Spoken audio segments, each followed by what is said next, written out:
नमस्कार दोस्तों, स्वागत है आपका हमारे YouTube चैनल जिसका नाम है म्यूजिक वाले गुरी सर। अगर आप इस वीडियो पर आ गए हैं, इसका मतलब आप किसी न किसी म्यूजिक कंपटीशन एग्जाम्स की तैयारी कर रहे हैं।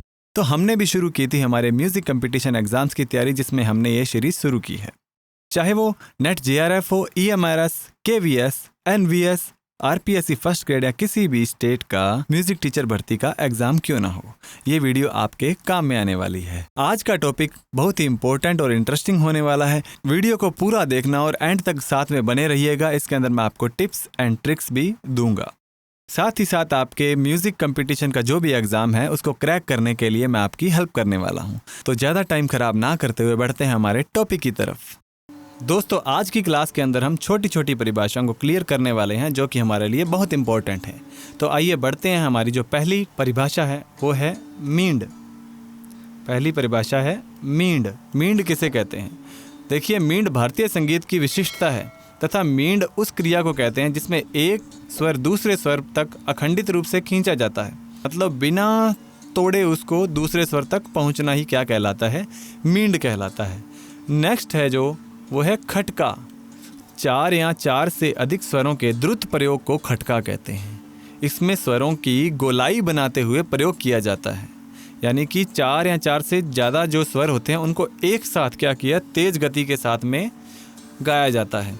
तो उसी को क्या कहते हैं? खटका। जिस स्वर पर खटका देना होता है उसे उसके आगे पीछे के स्वर से अथवा कोष्टक स्वर से द्रुत गति से गोलाई बनाए जाते हैं। देखिए, अगर आपने मान लो किसी स्वर पर खटका देना है, मान लीजिए ये ग स्वर दिया हुआ है, तो इसको कोष्टक में इस तरह बंद कर दिया जाएगा। तो यहाँ खटका देना है तो इसके आगे पीछे के स्वरों से हम क्या करते हैं? गोलाई बनाते हुए इसको गाते हैं। और ख़त्म कहाँ करना है? इसी स्वर पर आना है, इसी स्वर से शुरू करना है, इसी पे ख़त्म करना है।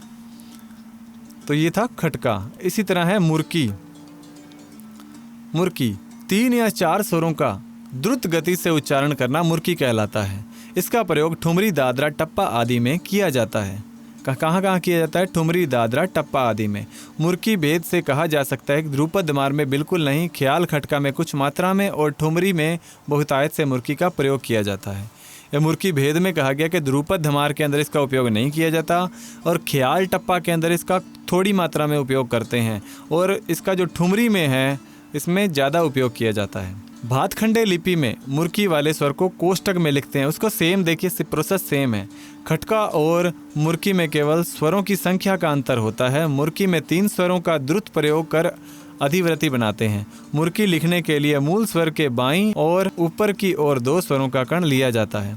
देखिए, इसमें क्या होता है, जैसे उसमें क्या था, कोष्टक में बंद करते हैं, कोष्टक में तो इसमें भी बंद करना होता। वही उदाहरण देता हूँ, ग, इसको कोष्टक में बंद कर दिया, पर इसमें क्या है, स्वरों की संख्या कम है। अब इसमें क्या कर दिया जाएगा? लेफ्ट साइड में, लेफ्ट साइड के अंदर क्या है, कण दिए जाते हैं। जैसे कि रे दे दिया यहाँ पर और सा दे दिया। तो इस तरह क्या है, ये क्या है, मुर्की लेनी है हमने। यहाँ से शुरू किया, गरे सागा, इस तरह मुर्की ली जाती है इसके अंदर। फिर आगे आता है सूत। जिन वाद्यों में पर्दे नहीं होते उनमें एक स्वर से दूसरे स्वर तक एक आघात में ही आने की क्रिया को सूत कहते हैं, और जब यही क्रिया पर्दे वाले वाद्यों में होती है तो उसे घसीट कहते हैं। यानी कि क्या है, अगर पर्दे नहीं हैं तो सूत कहलाएगी। अगर उसी वाद्य में पर्दे होंगे और एक ही आघात में एक स्वर से दूसरे स्वर तक जाएंगे तो उसे क्या कहेंगे? घसीट कहेंगे। अब घसीट के बारे में भी हम पढ़ लेते हैं यहीं पर ही। घसीट का संबंध घर्षण से है। घसीटने की क्रिया इसमें मुख्य होने के कारण इसको घसीट कहते हैं। इसमें स्वरों को एक दूसरे से अलग अलग नए बजाकर परस्पर जोड़ कर बजाया जाता है। वही बात, यानी कि एक ही आघात में बिना तोड़े उसको। सामान्यतः मुर्कियों या तानों में घसीट विशेषता चलती है, जिसमें स्वर बजाते समय अगले स्वरों के स्पर्श के साथ इनको बजाया जाता है। अब यहाँ मुर्कियाँ और तान भी आपको क्लियर हो रही हैं, साथ में उनमें क्या घसीट का उपयोग किया जाता है। आगे है टॉपिक गत। विभिन्न वाद्यों पर बजाई जाने वाली ताल में बंधी हुई रचनाएं गत कहलाती हैं। क्या है? विभिन्न वाद्यों पर बजाई जाने वाली ताल में बंधी हुई रचनाएं गत कहलाती हैं। गत के प्रत्येक स्वर पर मिजराब के बोल होते हैं, जैसे ग ग रे सा सा, नी रे ग ग ग। इस तरह ही दिर दारा दा दारा। ठीक है, ये इस तरह गत के बोल होते हैं। अब हैं गत के प्रकार। गत के प्रकार कितने होते हैं? 2 प्रकार होते हैं। एक तो मसीद खानी गत है, दूसरा रजा खानी गत है।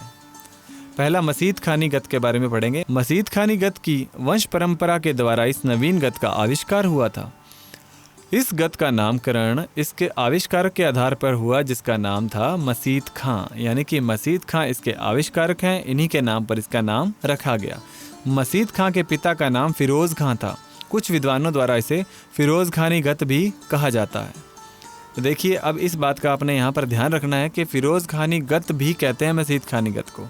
ये विलंबित लय प्रदान होती है तथा खाली की 3 मात्राओं के पश्चात, अर्थात 12वीं मात्रा। इसको हाईलाइट मैंने इसलिए किया क्योंकि ये इंपॉर्टेंट है और ये हमारा जो अभी नेट का एग्ज़ाम जो कैंसिल हुआ था उसके अंदर ये क्वेश्चन पुट किया गया था। 12वीं मात्रा से शुरू होती है। इसके बोल दिरदा, दिरदारा, दादारा, दिरदा, दिरदारा, दादारा होते हैं। मसीद खानी गत हेतु मुखड़ा 5 मात्राओं में होना अति आवश्यक होता है और 12वीं मात्रा से बंदिश प्रारंभ की जाती है। यहाँ ये इंपॉर्टेंट बात है, आप इस बात को ध्यान में रखिएगा, इन दोनों बातों को। आगे बढ़ते हैं रजा खानी गत पर। मसीद खानी गत विलंबित लय होती है। मसीद खानी गत विलंबित लय प्रदान होती है और रजा खानी गत द्रुत लय में बजाई जाती है। यहाँ अब अंतर आपने ध्यान में रखना है, ठीक है। लय के अनुसार रजा खानी गत मसीद खानी गत के बिल्कुल विपरीत होती है। इसकी प्रकृति गंभीर न होकर चंचल होती है। वादक को इस गत में पूर्ण रूप स्वतंत्रता प्रदान होती है। वह अपनी इच्छा के अनुसार तान व तोड़े बजाने की पूर्ण स्वतंत्रता रखता है। रजा खानी गत के बोल इस प्रकार होते, यानी कि दिर दिर दार दार दा, ये हो गए इसके बोल।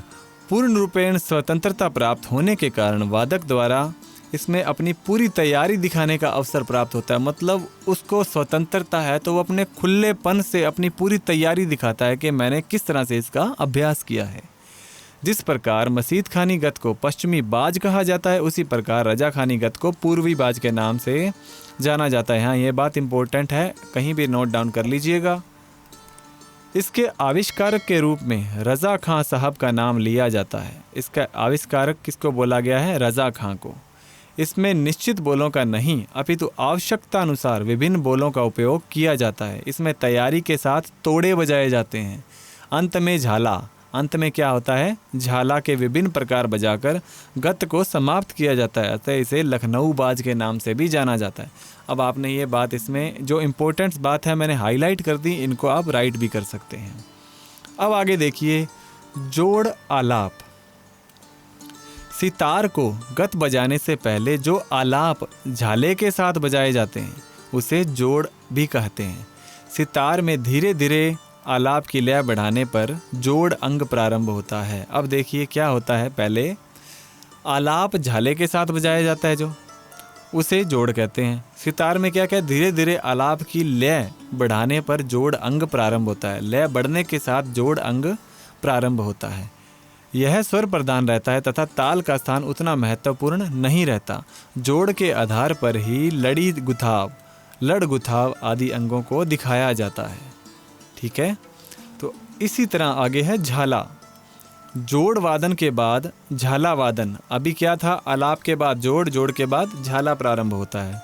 जब एक स्वर के बाद 3 बार अथवा 2 बार चिकारी बजाते हुए किसी किसी छंद का आधार लेते हुए द्रुत गति से वादन करते हैं, जैसे आलाप जोड़ के बाद झाला बजता है, इस प्रकार ही द्रुत गति के अंतिम चरण में भी झाला बजाया जाता है। अब यहाँ पता लग गया आपको, आलाप जोड़ के बाद झाला बजता है, इसी प्रकार द्रुत गति यानी कि तेज गति में अंतिम चरण में भी क्या बजाया जाता है? झाला बजाया जाता है। झाले में लय का महत्व रहता है। अब झाले में क्या है? लय का महत्व है। लय द्रुत होती हुई अति द्रुत हो जाती है, यानी तेज होती होती बहुत तेज हो जाती है इसमें लय। इसी तरह एक टॉपिक है बाज। वास्तव में मसीद खानी गत को विलंबित ख्याल के आदर्श को आधार बनाकर ही रचित किया गया है। इसके अंतर्गत जोड़ तोड़ विस्तार आदि का व्यवहार होता है। अतः यह सत्य है कि मसीद खां ने ही सितार पर 3 तार के स्थान पर 5 तारों को व्यवहार का आधार बनाया। यहाँ मैंने ये बात इसलिए लिखी है क्योंकि ये कुछ इंपॉर्टेंट बातें थी जो पीछे हमारी रह गई थी, उसमें मैंने इसमें ऐड कर दी और ये बहुत इंपॉर्टेंट बातें हैं।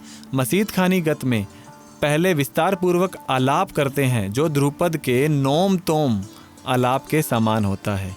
मसीद खानी गत को पश्चिमी अथवा दिल्ली बाज भी कहकर पुकारा जाता है। हमने पढ़ा था मसीद खानी गत के बारे में, उसमें यह बात आप और नोट कर लीजिए कि इसको दिल्ली बाज कहकर पुकारा जाता है।